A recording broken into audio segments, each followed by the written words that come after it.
Le thème de la vidéo, c'est nombres complexes, et donc on va traiter le savoir-faire, savoir mettre un complexe sous forme trigonométrique. Donc ce savoir-faire va se diviser en deux vidéos, une première où on va exposer comment obtenir la formule trigonométrique d'un complexe de manière théorique, donc quelle est la formule théorique et d'où est-ce qu'elle vient géométriquement, et une seconde où on essaiera de l'appliquer sur un cas concret, donc on se donnera un certain nombre complexe et on voudra déterminer la forme trigonométrique associée à ce complexe. Donc l'objectif de cette vidéo, de cette première vidéo, c'est obtenir l'expression théorique à partir, de manière géométrique, c'est-à-dire d'essayer de deviner un petit peu comment elle s'écrit. Donc pour comprendre ça, il faut revenir à ce qu'est un nombre complexe. Donc un nombre complexe, c'est un nombre de la forme a plus ib, où a est ce qu'on appelle la partie réelle du nombre complexe, et b est ce qu'on appelle la partie imaginaire du nombre complexe. I, c'est un nombre tel que i carré est égal à moins 1. Ce nombre complexe peut se représenter dans le plan complexe, sous la forme donc de sa partie réelle, plus de sa partie imaginaire. La connaissance donc de la partie réelle et de la partie imaginaire fixe et caractérise le nombre complexe, si vous voulez. Ça le fixe à un point et il ne peut pas être ailleurs. Et donc cette forme qui est ici s'appelle la forme algébrique d'un nombre complexe. Alors il existe une autre façon de caractériser un nombre complexe, autre que par sa partie réelle et sa partie imaginaire, c'est premièrement par sa distance à l'origine. Si on fixe la distance à l'origine du nombre complexe, cette distance qu'on va appeler le module de z, et qu'on va noter module de z, un peu comme la valeur absolue pour les réels. Si on fixe cette distance, a priori le nombre complexe peut se situer sur un cercle de rayon de cette distance autour de l'origine. Mais si en plus on fixe l'angle formé par ce nombre avec l'axe des abscisses, qu'on appelle θ et qu'en fait s'appelle l'argument de z, bah là le nombre complexe est caractérisé et fixé. La connaissance de module de z et de θ suffit à connaître z en entier.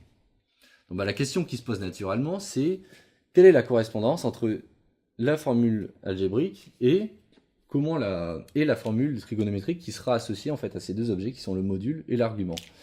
Le module de z et θ. Donc il faut essayer de déterminer l'expression de z en fonction de module de z et de θ. Donc pour déterminer cette expression, l'idée ça va être d'essayer d'exprimer ces différentes quantités les unes en fonction des autres. Donc on va pour ça retourner à des théorèmes du collège, des théorèmes de collège.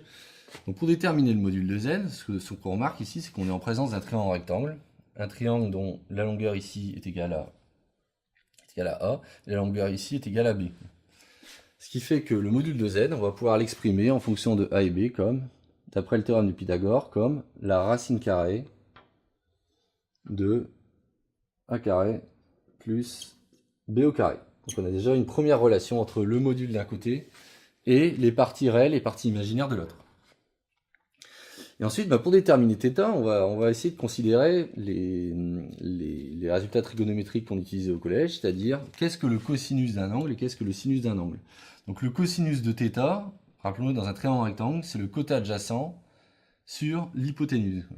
Le côté adjacent est de longueur A, l'hypoténuse est de longueur module de z. Si bien que cosinus de θ,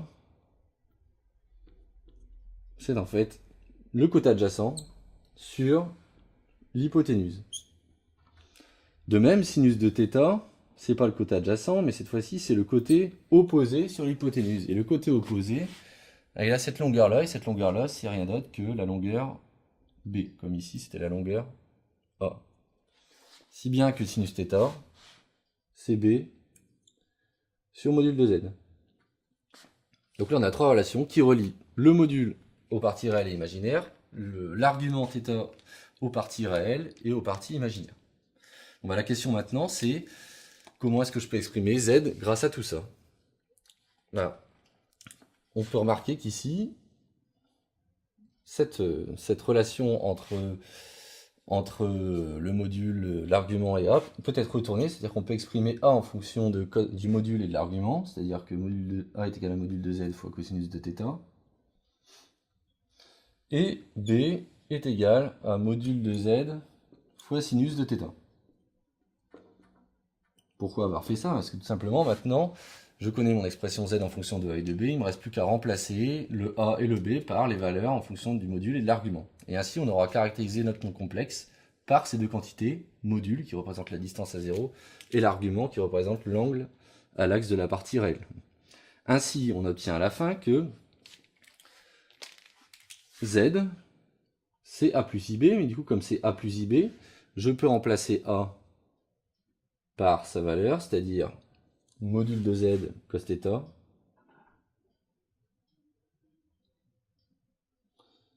et b, je peux le remplacer par également sa valeur, qui est module de z sinus θ.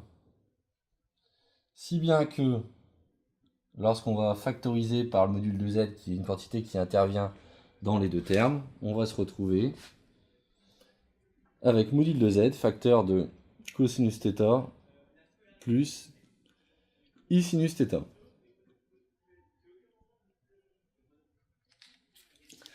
Donc on a obtenu finalement que z est égal au module de z fois cosinus de θ plus I sinus de θ.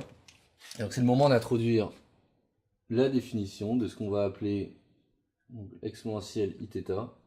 Donc pour θ dans R, je vais définir, c'est une définition, exponentielle Iθ comme la quantité cos θ plus I sinus θ.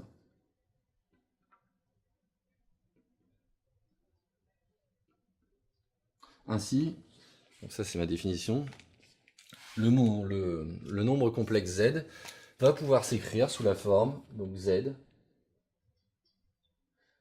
c'est module de z fois exponentielle Iθ.